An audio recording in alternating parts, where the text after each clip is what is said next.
स्वागत है आपका द पब्लिक न्यूज 24 के एक special program the health talk with med expert में। मैं मोनिका बंसोड़ आज की होस्ट और हमारे को होस्ट आलोक शुक्ला सर मौजूद है। आज डीवाई पाटिल की जानी मानी हस्ती डॉक्टर अनंत पाटिल जो एसोसिएट प्रोफेसर है डीवाई पाटिल मेडिकल कॉलेज में। तो स्वागत है अनंत जी आपका हमारे health talk with med expert में। Thank you doctor Monika. तो दोस्तों, जैसा कि आपको मालूम है, एक मेडिकल टॉक शो है। हम इसमें जानी मानी हस्ती को बुलाते हैं, मेडिकल फैटर्निटी जो डॉक्टर्स हैं उनको इनवाइट करते हैं। हमारा पर्पस है कि हम आम पब्लिक को जागरूक करें हेल्थ से रिलेटेड। जो उनकी मिथ बनी है, आम पब्लिक की मन में धारणा है, उनको दूर करना हमारे इस टॉक शो का मकसद है। इसी से डॉक्टर आनंद पाटिल सर आज हमारे सामने हैं। तो हमारे शो में सर आपका स्वागत है। Thank you Alok ji. Thank you doctor Monika. तो सर, जैसा कि हमने पहले भी सुना है आपके बारे में, बहुत सारे आप रिसर्च वर्क में रहे हैं। तो सर के बारे में आपको मैं थोड़ा सा इंट्रोडक्शन दे दूं। मैं सर ने अपना एमबीबीएस एमजीएम मेडिकल कॉलेज से किया है और अपना पीजी का degree government medical college Aurangabad से किया हुआ है। तो सर, सबसे पहले मैं आपसे जानना चाहूँगा सर कि आपका एमबीबीएस का जो सफ़र था वो फर्स्ट ईयर से लेकर अभी तक का सफ़र कैसा रहा सर? सो आलोक जी, ये जो सफ़र है काफ़ी इंटरेस्टिंग भी है, काफ़ी एक्सपीरियंसफुल भी है। सो मैं एमबीबीएस में एडमिट हुआ था 1994 में और मेरा एमबीबीएस कंप्लीट हुआ 1999 में। उसके बाद इंटर्नशिप चली। उसके बाद एक साल का जो गवर्नमेंट का कंपलसरी सर्विस होता है रूरल एरिया में करना, एक साल वो हुआ। उसके बाद 2001 में मैंने एमडी को एडमिशन ली गवर्नमेंट मेडिकल कॉलेज औरंगाबाद में, और 2004 में फिर मैंने एमबीबीएस एमडी मेरी जो फार्माकोलॉजी की थी वो कंप्लीट करी। एमबीबीएस से लेके एमडी तक ये सफ़र काफ़ी स्ट्रगलफुल भी था एक तरह से, और एक तरह से काफ़ी सेटिस्फाइंग भी था। सेटिस्फाइंग इसलिए कि I could do whatever I was willing to do. मतलब जब एडमिशन लिया था एमबीबीएस में कि कुछ करना है मेडिकल फील्ड में, जैसे जैसे थोड़ा सा नॉलेज बढ़ता रहा, जैसे थोड़ा सा अंडरस्टैंडिंग बढ़ता रहा, एंड जब एमडी कंप्लीट हुआ तो पता चला कि फार्माकोलॉजी सब्जेक्ट एक ऐसा सब्जेक्ट है जिसमें काफ़ी सारी ऑप्शंस है। ट्रेडिशनल ऑप्शंस लाइक कि एकेडमिक्स में आप नौकरी कर सकते हो। दूसरा ऑप्शन है कि आप इंडस्ट्री में जा सकते हो। तो मैंने दूसरा वाला ऑप्शन मैंने चूज़ किया, इंडस्ट्री में जाने का।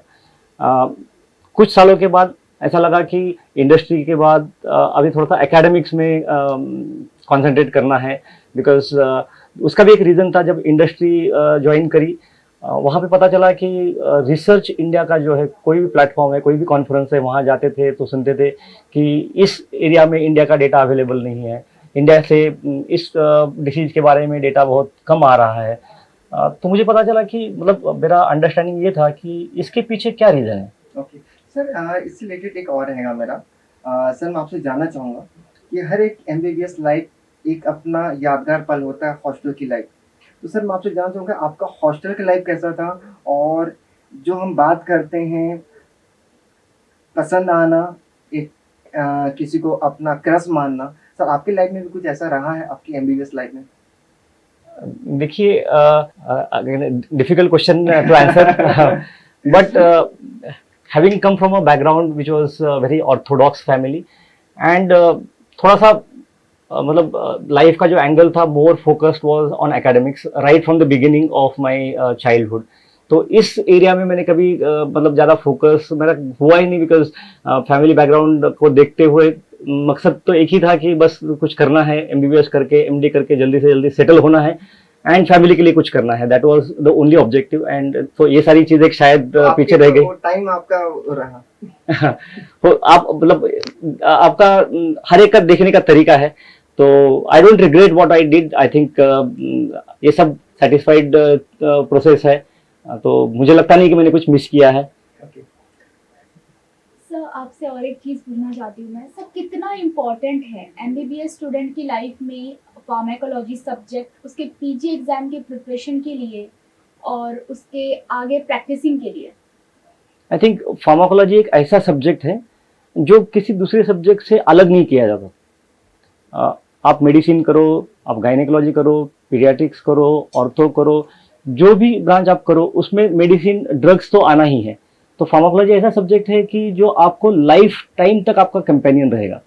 तो इसीलिए आप अगर सेकेंड ईयर में जब से आते हो तो इसको सिर्फ pharmacology as a subject for passing second year, ये आपका ऑब्जेक्टिव नहीं होना चाहिए, ये मोटिव नहीं होना चाहिए। ऐसा समझ लीजिए कि ये आपका एक नया पार्टनर आपके साथ जुड़ा हुआ है जो आपको लाइफ तक साथ में रहेगा आपके, और आप अगर उसके साथ अच्छे से जुड़े रहो तो आपको सक्सेस गारंटेड है। सर आपके हिसाब से हमें लाइक पीजी की प्रिपरेशन कैसे शुरू करनी चाहिए? अगर हमने थोड़ा सा डिले किया, जैसे कि थर्ड ईयर में शुरू किया, फाइनल ईयर में शुरू किया, तो क्या क्या दिक्कतें आ सकती है? अभी देखिए, इस पे हर एक व्यक्ति का पर्सपेक्टिव अलग अलग हो सकता है। जो मेरा पर्सपेक्टिव ये है कि अगर आपका फर्स्ट ईयर का, सेकेंड ईयर का, थर्ड ईयर का और फाइनल ईयर का, इन चारों सब्जेक्ट का पढ़ाई अगर उस टाइम पे अगर आपने अच्छी सी पढ़ाई करी है तो पीजी की तैयारी करने के लिए आपको बहुत छोटा सा कष्ट लगेगा, बिकॉज आपके कंसेप्ट अगर over a period of time अच्छे हैं तो जो पीजी में भी एग्जाम में क्वेश्चंस आने वाले हैं तो वो क्वेश्चंस भी आपके first year, second year, third year और फाइनल ईयर के सिलेबस के ही ऊपर डिपेंड रहेंगे।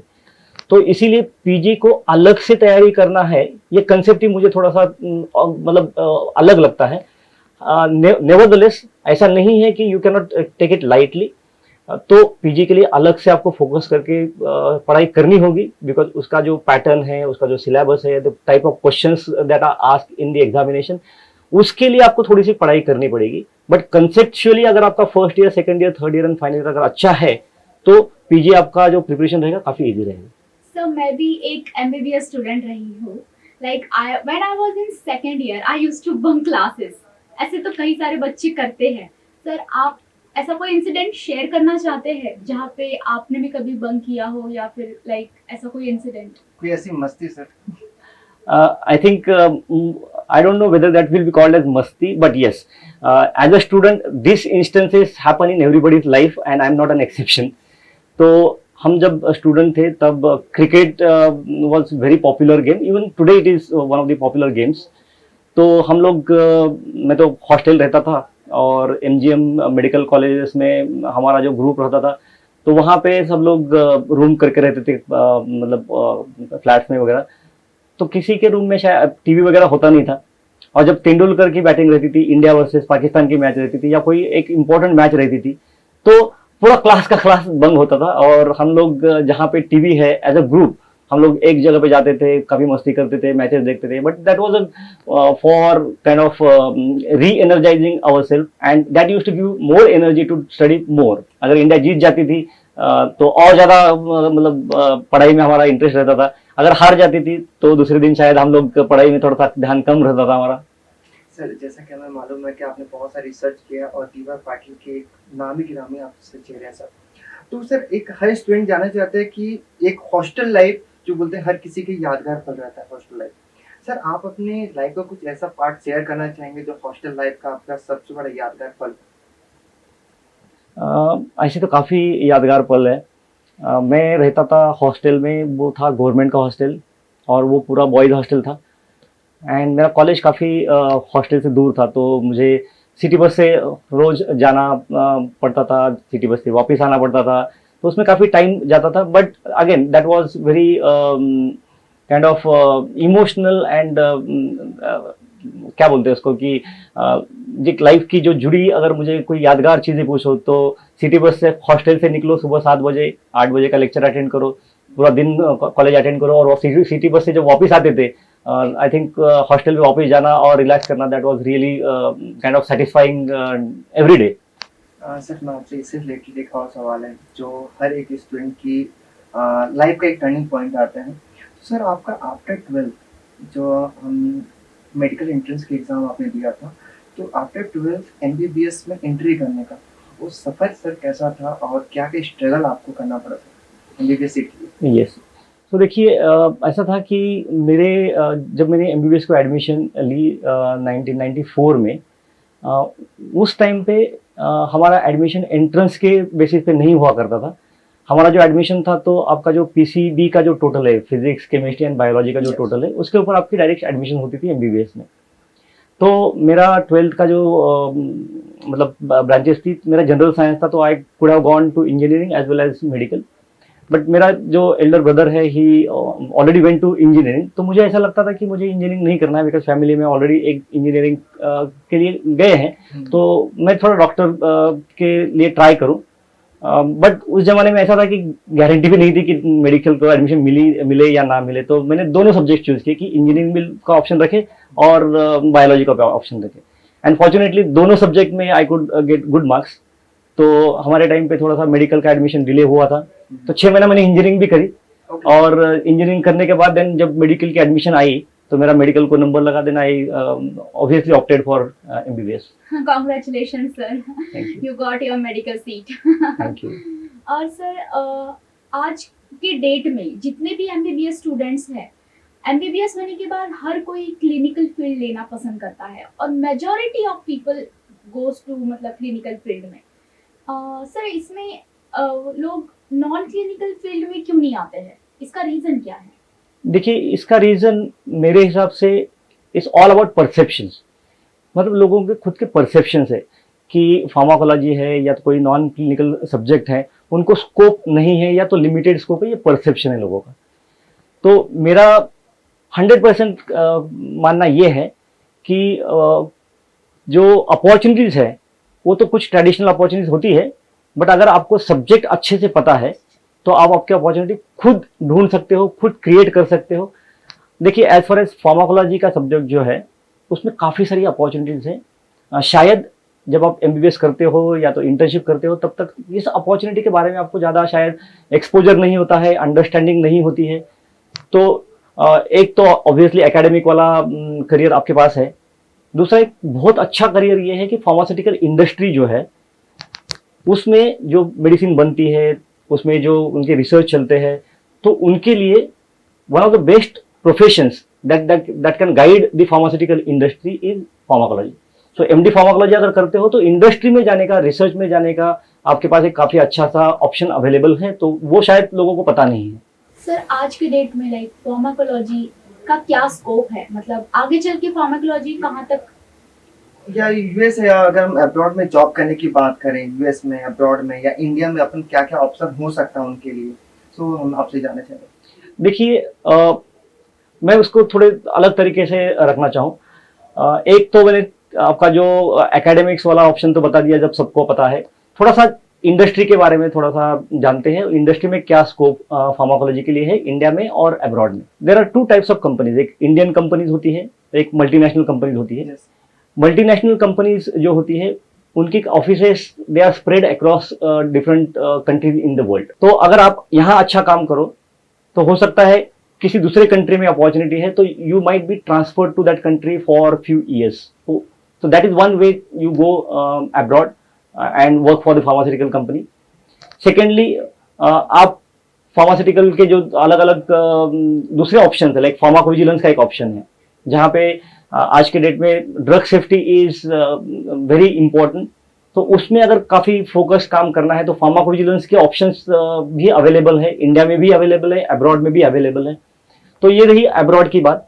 इंडिया में चाहे वो इंडियन फार्मास्यूटिकल कंपनीज हो, चाहे वो मल्टी नेशनल फार्मास्यूटिकल कंपनीज हो, सब कंपनीज को एक मेडिकल रिसोर्स की आवश्यकता होती है जो कि उनको गाइड करे कि उनका जो बिजनेस है, मतलब मेडिकल पॉइंट ऑफ व्यू से उसको कैसा एंगल दिया जाए, उसकी ग्रोथ कैसी एनहांस की जाए, जो उनके एग्जिस्टिंग प्रोडक्ट्स है उसका जो प्रमोशंस है उसका साइंटिफिक प्रमोशन कैसा किया जाए, मेडिकल रिप्रेजेंटेटिव को कैसा सिखाया जाए कि वो जाके डॉक्टर से क्या बात करे, उनके जो एग्जिस्टिंग प्रोडक्ट है उसके बारे में अगर उनका लाइफ साइकिल बढ़ाना है तो उसमें क्या रिसर्च हो सकती है। अगर कोई नया प्रोडक्ट, बिकॉज आपका मेडिकल का नॉलेज अच्छा है, आपने कोई जर्नल में, कोई बुक में, कोई कॉन्फ्रेंस में एक अच्छा सा कंसेप्ट सोचा है, तो you can guide the pharmaceutical industry to develop new product on that particular domain. तो आपको भी खुद को सेटिस्फैक्शन मिलेगा कि आपने कुछ किया है कंपनी के लिए, कंपनी को भी अगर अच्छा लगा तो योर ग्रोथ ऑल्सो भी in proportion will be enhance in a way. So आपका कॉन्ट्रीब्यूशन जितना अच्छा रहेगा उतना आपका प्रॉस्पेक्ट अच्छा रहेगा। सर अभी आपने देखा कि 2 साल का टाइम एक महामारी का टाइम था कोविड, जिसमें फार्मा जो इंडस्ट्री है जिसके ग्रोथ के चांसेस इंडिया में सबसे ज़्यादा देखे गए हैं और हमें रिक्वायरमेंट भी हुई कि एक फार्मास्यूटिकल कंपनी अपने यहाँ बने। तो सर ये आफ्टर जो कोविड जो देखा गया है, क्या आपको लगता है कि स्कोप बढ़ने वाला है फार्मा का? देखिए, फार्मा का स्कोप कभी कम होगा ही नहीं, because we deal with the lives, और लाइफ में डिसीज तो आनी ही है, तो दोनों ही है, मतलब ट्रीटमेंट रहो या तो प्रिवेंशन रहो, इसमें फार्मा का रोल मतलब इट्स गिवन। तो ट्रीटमेंट के लिए आपको नए ड्रग चाहिए, प्रिवेंशन के लिए आपको, जैसा फॉर एग्जांपल वैक्सीन आ रही है कोविड का, किसने सोचा था कि वैक्सीन हम लोग इतने कम टाइम में डेवलप कर पाएंगे। तो यही फार्माकोलॉजी का स्कोप है कि अगर आपका सब्जेक्ट अच्छा है, आपका अगर नॉलेज अच्छा है, तो you can guide the people to do right research in a right way in a given circumstances. लेकिन जो अभी इंडियन जो हमारे रिपोर्ट है सर, अभी भी हम बहुत सारे ड्रग्स फॉरेन कंट्रीज से इंपोर्ट करते हैं और एक्सपोर्ट का जो रेशियो है हमारे कुछ ही है, ज़्यादा नहीं है सर। तो क्या आपको क्या लगता है कि सर इसमें कैसे बढ़ाया जाए इसको? और जो वैक्सीन आज हम बना रहे हैं सर, जैसे पहले की जो वैक्सीन आती थी, अभी मैं गवर्नमेंट ऑफ इंडिया ने हमारे जो डॉक्टर्स हैं, रिसर्चर, उनको बधाई देना चाहूँगा कि बहुत ही कम टाइम में वैक्सीन का इन्वेंट किया गया। तो क्या सर आने वाले समय में और भी हम इतने फास्ट ग्रोथ मेडिसिन और वैक्सीन हम देख सकते हैं? देखिए, ये दौर जो था पिछला 2 साल का दौर, इट वॉज अनप्रेसिडेंटेड टाइम, जो किसी ने सोचा भी नहीं था। And as you already congratulated the stakeholders, even I would like to congratulate the government of India, the researchers, the academicians, the pharmaceutical industry, and even the people, general population, because इन सब ने मिलके जो एकजुट दिखाई है, and we never had witnessed such kind of drug development process, vaccine development process for that matter, कि इतने कम time में वैक्सीन का मार्केट में अवेलेबल होना अपनी बहुत बड़ी उपलब्धि है। 100%, बिकॉज सब लोगों ने अपना जो काम था काफी मेटिकुलसली किया, जल्दी से किया, and lot of processes were more of a bureaucratic process, those were cut down shortly, and उसकी वजह से काफी टाइम बच गया। एंड होपफुली अगर यही पैटर्न हम लोग फॉलो करते हैं आगे भी, ना कि सिर्फ कोविड के लिए, बाकी ड्रग्स के लिए भी, तो हो सकता है कि बाकी normal drug development, vaccine development का जो पीरियड है वो भी हम काफी कम कर सकते हैं, मतलब अगर यही प्रोसेस हमने फॉलो की आगे भी। तो सर मैं फोकस करना चाहूँगी सेकेंड ईयर स्टूडेंट मेडिकल जो अभी अभी मेडिकल ज्वाइन किए हैं। सर आप फार्माकोलॉजी के एसोसिएट प्रोफेसर हैं, राइट? तो सर मैं पूछना चाहती हूँ आपसे कि जो एग्ज़ाम में SAQ, LAQ जो पैटर्न लिखना चाहिए, कैसे लिखना चाहिए, कैसे हमें अच्छा स्कोर हो सकता है, आप प्लीज़ बताइए इस बारे में। ये उनके लिए बेनिफिट होगा जो लोग अभी अभी सेकेंड ईयर में आए हैं। देखिए, ये बड़ा अच्छा क्वेश्चन है, और इसका मतलब this question I have faced multiple times from several students, and good that you are asking me this question again. तो इसका आंसर ये है कि आपको जो हमारा जब मतलब टाइम था जब क्वेश्चन पूछे जाते थे, तो questions were very generalize questions, but अभी जो पैटर्न नया आया है NMC का, उसमें क्वेश्चंस काफ़ी स्पेसिफिक है कि आपको एक लेते हैं बात लॉन्ग आंसर क्वेश्चन की, LAQ की, तो आपको एक मेनी टाइम्स क्वेश्चन रहता है कि वो केस बेस्ड क्वेश्चन रहता है। तो केस बेस्ड क्वेश्चन अगर आपको अंडरस्टैंड आपने अच्छे से कर लिया, उसका अगर आपको डायग्नोसिस काफ़ी अच्छे से आता है, तो उसके जो आंसर्स है वो स्ट्रेट फॉरवर्ड क्वेश्चन है कि उस पेशेंट को क्या हुआ है, उसका डायग्नोसिस क्या है, उसके ट्रीटमेंट क्या है, और उसके मार्क्स भी आपको मतलब डिवाइड करके दिए हुए हैं। So rather than writing general things, read the question very carefully, और उसमें देखिए कि पूछा क्या है। इसका मतलब ऐसा नहीं कि आपको जो पता है वो लिखना है, ये देखना है कि एग्जामिनर ने क्या पूछा है, what is expected from you.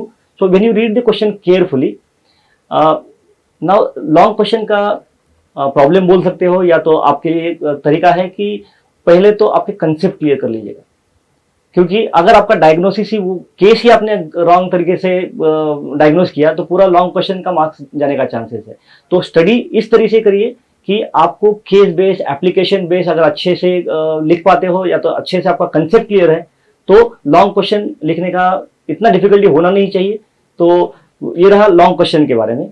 और शॉर्ट क्वेश्चंस जो ट्रेडिशनल क्वेश्चंस है, मतलब आपको हर एक डिसीज एरिया है, हर एक थेरेपी एरिया है, तो उसका क्लासिफिकेशन आना चाहिए, उसका एग्जाम्पल्स आने चाहिए कैटेगरीज के, उसके साइड इफेक्ट्स आने चाहिए, उसकी आपको कॉन्ट्रा इंडिकेशंस आनी चाहिए, उसकी इंडिकेशंस आनी चाहिए। अगर उस ड्रग के बारे में कोई स्पेसिफिक फीचर्स है apart from the prototype drug, तो हर एक ड्रग का अपना अपना खुद का एक नेचर है। तो वो ये पैटर्न अगर आपको सब पता है तो answering short question is also not difficult. So ये अगर आपको हर एक टॉपिक में, हर एक चैप्टर में classification, adverse effects, mechanism of action, the Contra indications, precautions, ये सब चीजें आपको अगर अच्छे से आती है तो शॉर्ट क्वेश्चन भी आप अच्छे से लिख पाओगे। सर इसी से रिलेटेड मेरा भी एक क्वेश्चन है आपसे। बहुत सारे जो बच्चे हैं सब सेकेंड ईयर में, वो क्या करते हैं एलएक्यू एसक्यू, उसमें क्या करते हैं अगर कुछ टॉपिक नहीं मालूम है तो पेपर भरना है तो कुछ भी डालते हैं। तो सर ऐसा कोई इंसिडेंट आपके पास आया है कि बच्चों का पेपर चेक करते समय या वाइवा लेते समय सर आपको अनप्रेडिक्टेबल आंसर मिला हो बच्चों से? काफी बार होता है ऐसा। ऐसा कोई इंसिडेंट सर? अभी मतलब एमबीबीएस के पेपर में नहीं था, ये दूसरा कोई एक maybe I don't remember the stream, but उसमें एक क्वेश्चन पूछा गया था कि फुल फॉर्म ऑफ एनएसएआईडी जो non steroidal anti inflammatory drugs है। तो उसमें किसी ने लिखा था national security agency of something something. So in fact मुझे रहा नहीं गया कि मैंने उसका मतलब that was an internal examination, तो मैंने उसको फोटोग्राफ खिंचवा लिया था। तो जब भी मुझे स्ट्रेस आता था फार्माकोलॉजी के बारे में, मतलब बोर हो रहा था, तो मैं वो फोटो देख के खुद ही हंसने लगता था कि मतलब क्या गलती हो गई, कि हमारी गलती हुई इनको सिखाने के लिए, क्या वो हमको ब्लफ करना चाह रहे हैं। मतलब लोगों को ऐसा लगता है कि पेपर भर दिया तो सर कुछ पढ़ेंगे नहीं, बट ऐसा नहीं होता है। Teachers they have more experience, they know what to read, and उनकी जो नजर होती है वो गलती निकालने में मतलब ज्यादा माहिर होते हैं टीचर लोग। तो जानबूझ के टीचर के लिए ऐसा लिखोगे तो पकड़े जाओगे। सर अभी बीच में देखा गया है कि जब एग्जाम होते हैं तो कुछ बच्चे तो बहुत अच्छा लिखते हैं, लेकिन कुछ बच्चे जब नहीं आता है तो 1000 या 2000 का नोट अपने आंसर शीट में डाल देते हैं। सर कुछ ऐसा इंसिडेंट आपके सामने हुआ है कि आपके पास आंसर शीट की जगह में पैसे का नोट आया हो? नहीं, ऐसा तो मतलब फॉर्चुनेटली मेरे पास ऐसा नहीं आया है, and I would strongly discourage such kind of practices. In fact I would the first person to blacklist that paper, and possibly तो मतलब ये तो मैं सोच भी नहीं सकता, और ऐसा किसी ने करना भी नहीं चाहिए। I mean as clear as that.